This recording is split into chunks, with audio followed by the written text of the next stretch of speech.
2007. Pwede po itong bilhin sa halagang 2,000 pesos. Opo mga altcoin buyer, 2007 at 2009.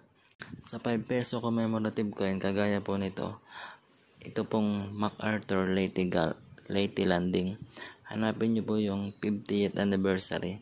Ito pong hawak ko ay 70th.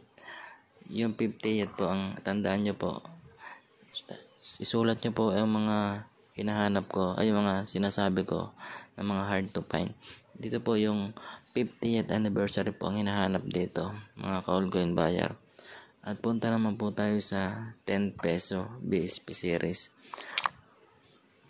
Dito naman po sa 10 peso BSP series, ang hinahanap po natin dito ay yung year 2009 mga ka-altcoin buyer, saka year 2007.